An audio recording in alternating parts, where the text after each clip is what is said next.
guys, welcome back to my channel. It's me, Titapreneur. Your Tita is an entrepreneur. If you're new in my channel here, I'm trying to help small online sellers grow their business. Gusto niyo ba yun? Medyo mabilis na intro. Gusto ko ngayon sobrang bilis. Katulad kay Lloyd yung mabilis na magsasalita kasi hindi ko nagagawa. Alright guys, today is another most requested video. O, akala mo naman, di ba? Gusto ko nang sundan yung previous video natin regarding the apps, no? Yung mga cellphone apps natin yung ginagamit natin for our social media. Today is going to be so much fun kasi nasa creative side tayo. Favorite ko rin to para break na muna tayo dun sa mga medyo tedious na topics. So, gusto ko lang sabihin na okay, for today's video, we'll be talking about video apps for iPhone users. Guys, may disclaimer na ako agad-agad kasi para wala na masyadong maraming tanong and honestly, wala talaga akong Android phone. So, pasensya na sa mga nag-Android. But I've seen people who have been using, those who have been using Android phones, medyo ginagamit din naman nila yung mga apps na to. But you can also try, okay? And also guys, these video apps are not just for Instagram. This can be used all across social media platforms. For Instagram, Facebook, YouTube, TikTok, lahat. Basta anything about video editing, pwede nyo siyang gamitin.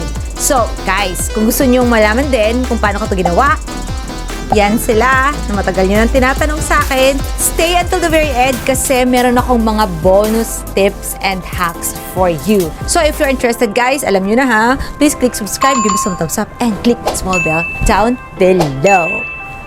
Okay guys, meron akong 5 video apps na share sa inyo today. 5 na naman, sabihin nyo, kasi parang mas okay pag add numbers. Alanganin kasi kung bawa 4, diba? Parang bitin. Pag 2, masyadong bitin. So ito na talaga guys, 5 video apps na beginner-friendly gamitin and I'm sure mag-i-enjoy kayo. So we have the Hyperlapse, Snow, Splice, VLO or Vlog, and InShots. So guys, later on, may kita nyo, papakita ko sa inyo kung paano siya gamitin at the same time, gagawa din tayo ng samples. Tapos, bahala na kayo kung ano yung pinakagusto nyo. And, please stay until the very end kasi as I promised, meron akong bonus tips and tricks na ipapakita. So, let's get started. So, okay guys, before we start, meron pala akong additional tip. Gamitin nyo yung mga hidden filter dito sa IG Stories. Ginagamit ko sila kasi para hindi ko na siya i-edit within doon sa video app. Maganda kasi yung mga filter dito. Nakakaganda na siya ng mga product natin. So, ngayon, ang gagawin natin, magko-collect muna ako ng mga videos para mamaya, diretso na tayo sa pag-i-edit. So, for example, ito yung gusto kong gamitin na filter for this one. Try natin. Kunwari, pero pag nag-video kayo guys, isipin nyo na muna kung ano yung gusto nyong ipoproduce na video. Like, kunwari kung halimbawa IG stories or kung pang feeds. So, para alam nyo kung patayo para alam nyo kung portrait or pa-landscape. So, gawa na natin ng dalawa. So, kunwari gagawa ko ng mga IG stories or for my day.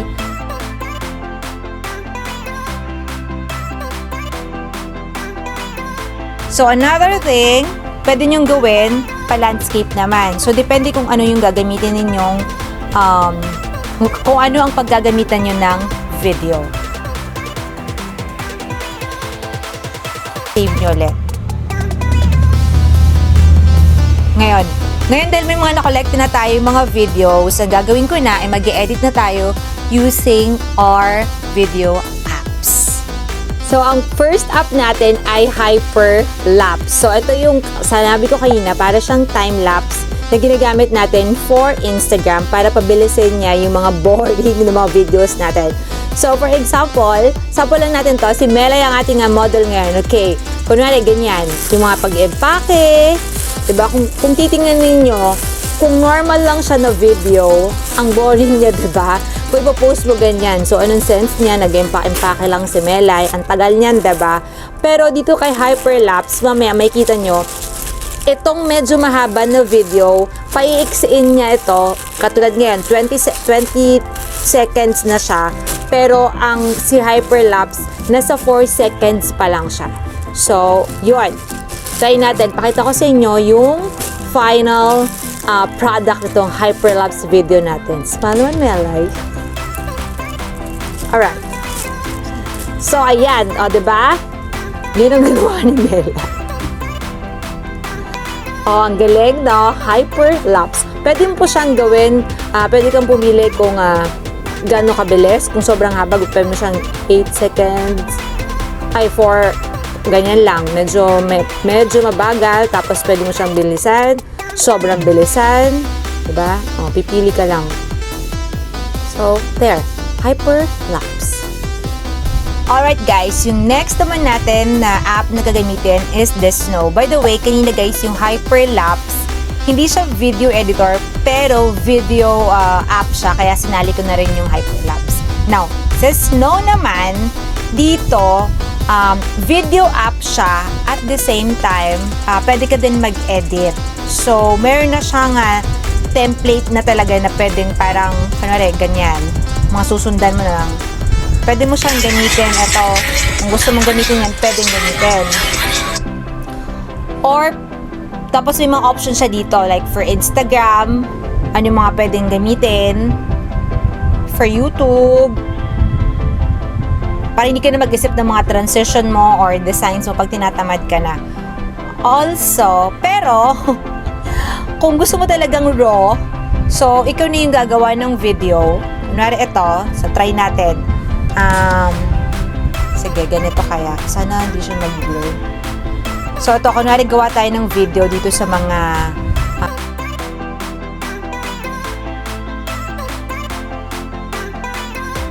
okay. So, kunwari ganyan, first, cut ninyo. Tapos, may gusto kayong ibang kukunan. Kay Snow, hindi mo na kailangan parang i-save and mag-uulit ka. Naka-automatic na siya dito. Tapos, mag-shoot ka ulit para kusa na niyang idudugtong. So, kunwari, ito naman sa taas. Dito tayo magsisimula. Hindi kami nakapag-practice. So, ganyan, sinave niyo ulit. Kuha pa tayo na iba pang video para naman medyo marami yung parang marami tayong videos. So, sige nga. Kaya ba hanggang dito sa baba?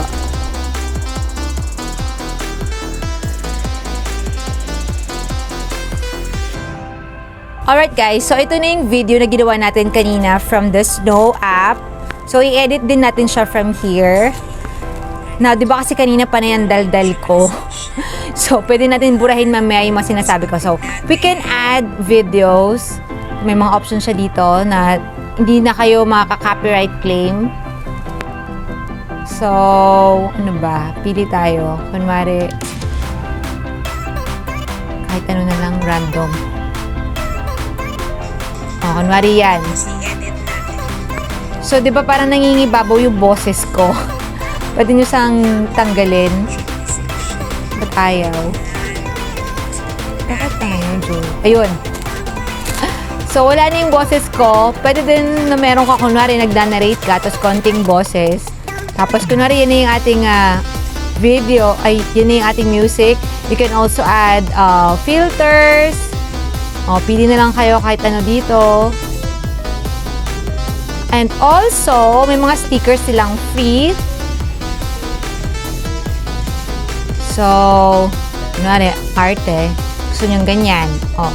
Gusto nyo ganito. Gusto nyo may pa-border.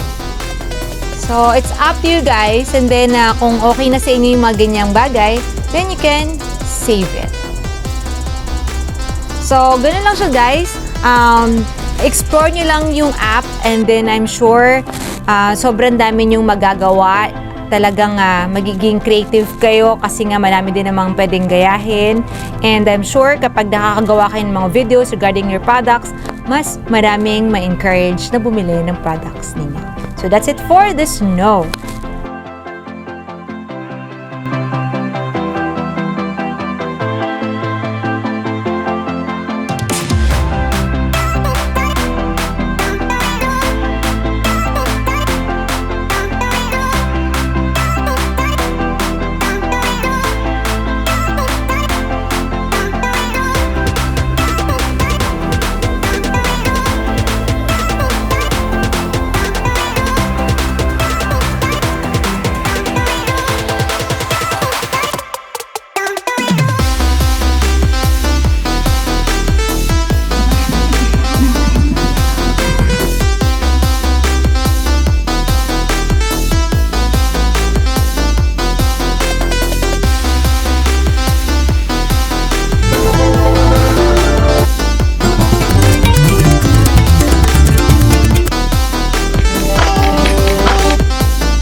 Alright guys, ang next app natin is the Vlo or VLO. Hindi ko alam paano siya pronounce, basta ganyan siya. So basically, para siyang, ito talaga, video editor to, yung magkakabit-kabit ka ng mga videos. So kanina, kumuha na ako ng mga videos. Ngayon, pag tatabi-tabihin na lang natin sila, kunwari mag-edit na tayo, totoo talaga. Now, ang kagandahan dito sa VLO or Vlo, mas marami siyang options ng sizes. Depende sa needs mo or depende kung paano mo siya kinunan. So, portrait ata yung nakuha ko. So, example yung 9:16. O yun, portrait nga. Ito nga yung kinuha ko kanina. So, from here, tinan nyo, marami siyang options ng mga pwede nyong gawin. So, para talaga siyang yung mga ginagamit natin sa desktop. So, pwede kayong mag-add ng music. Meron na rin silang mga collections dito. Libre na rin yung gamitin. I mean, no copyright claim. Magaganda rin yung music nila. So, let's choose random music na lang. Ay, sa dulo pa siya nailagay. So, ganun lang. Pwede ka din maglagay ng voice over. Tapos, meron din silang mga stickers na pwede mong ilagay. Kayo na bahala pumili. So, madami kang pwedeng i-explore dito sa VLO. Tapos, pwede ka maglagay ng text. Also, yung label. Ang dami ang siyang gamitin nito. Isa to sa mga favorite ko. Actually, lahat sila. Pero ito kasi iba-iba yung parang functionality nila. Pwede ka din magdagdag ng GIF. Okay, tsura ko. And image. Pwede din. Ano gusto nyo i-add? So, ganun guys. Para ka na din talaga nag-i-edit sa desktop mo. Very handy gamitin yung Vlo. So, explore nyo din. And enjoy. That's it for VLO. Alright guys, yung last app natin is the InShot. Probably you've heard this a million times na kasi sila talaga yung kadalasan na ginagamit. So ako actually parang medyo 2 years ko na ito ginagamit. Yung subscription ko dito nasa 2 years na din. Gamit ko na talaga to. So, ito siya, meron siyang video editor. At the same time, pwede rin siya for photo and for collages. So, meron na akong mga sinave na kanina kasi nag-video na ako. So, kunwari, ganyan. Try ulit tayo. Si InShot, guys. Okay. So, kunwari, yan na, no? Meron din siyang option ng mga sizes. Sobrang dami din niyang sizes na sobrang ganda kasi walang nasasayang na videos sa lahat ng mga ginagawa ninyo. So, pipindutin niyo para malaman niyo pala. Teka ha, balik tayo doon. So, mula dito, yung pinaka-last, which is the canvas, makikita nyo, pag pinesto niyan, doon kayo pwede pumili ng ratio na gusto ninyo. So, kunwari, ganyan, 4:3, or ganyan ba, or pa, pang TikTok, meron din, pang Instagram. So, depende sa inyo. So, ito kasi, medyo palapad ko atang ginawa. Okay, so, kunwari, ganyan. Marami din siyang pwedeng gawin dito. Pwede nyo siyang i-cut, i-trim. Okay, hanggang dyan lang. Tapos, may mga stickers din options. Although medyo pareho sila ni VLO, pero ito kasi limited lang din yung parang may mga function siya dito na hindi kaya ni VLO. Ni Vlo. Pwede mo din siyang dagdagan ng music kung gusto mo at may sound effect din siya. Okay. Sa mga nagvo-vlog dyan. Okay. So, explore mo lang talaga. Kailangan mo lang explore and be creative kung kinakailangan mangopya and then improvise mo. Okay? Walang problema. So, madami din siya nga selection of music.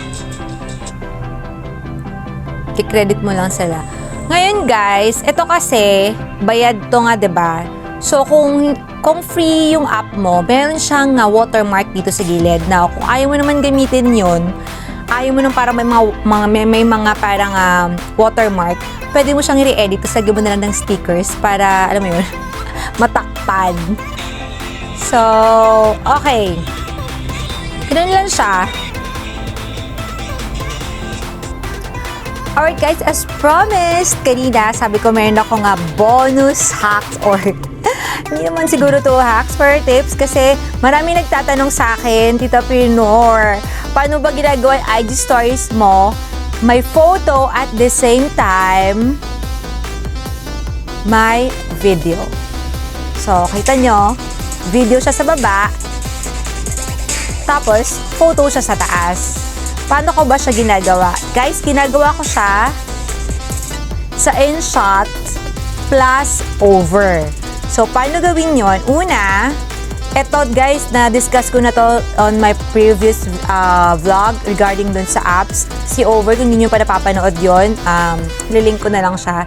So, dito kay Over, gumawa ako ng parang pinaka-background niya. Since yung gagawin ko kasi is IG stories, so, yung 9x16 yung ginamit ko. And then, gumamit lang ako ng, eto, dinownload ko lang to sa Pinterest eh. So, ganyan lang. Tapos, gumawa ako ng text and all that. So, kayo na bahala. So, basta meron na akong, so, ganun lang siya ginawa. And then, save. So, meron na akong nagawa dito. This one. Ngayon, ilalapat ko na lang to doon sa video para meron tayong photo with a video or video with a photo. So, punta tayo dun sa InShot. Pero syempre yung size na gagamitin mo naman ay dapat parang smaller dun sa pa-landscape kasi pahaba yung ginawa ko. So, ilalagay mo siya sa baba, diba? So, ito yung video na yun eh. Para talaga makita nyo kung paano ko siya ginawa. So, basically, ganyan yung video, diba? Buo siya. Pero yung size talaga nito, pupunta ulit sa Canvas yung totoong size niyan is pa-portrait. So, kung makikita nyo ganyan, magdadagdag kayo ng background. Pero yung gagawin yung background, inassume ko na siya na gano'n na magiging itsura. Na parang gusto ko sa baba yung sa baba yung, tawag na to? Sa baba yung video. So, eto na yung mangyayari. Eto guys, pwede nyo siyang ma-edit na ganyan-ganyan. So, ganyan kaliit. Tapos, bababa mo lang. O, diba? O, galing na kayo sa akin ng mga time na. Pero ganyan ko lang siya ginawa. Powerful talaga. Combine mo lang yung mga apps and then be creative, explore, and yun na. Sobrang galing na yan. Tapos, gamitan mo na lang ng mga stickers and GIF from My Day or from Instagram Stories. So, that's it for today guys. I hope may natutunan na naman kayo sa akin and sana nag-enjoy kayo. Let me know on the comment below kung ano yung uunahin yung apps or kung ano yung pinakagusto nyo among all those 5 apps. Thank you guys for watching. I'll see you again in my next video. Stay home and keep safe.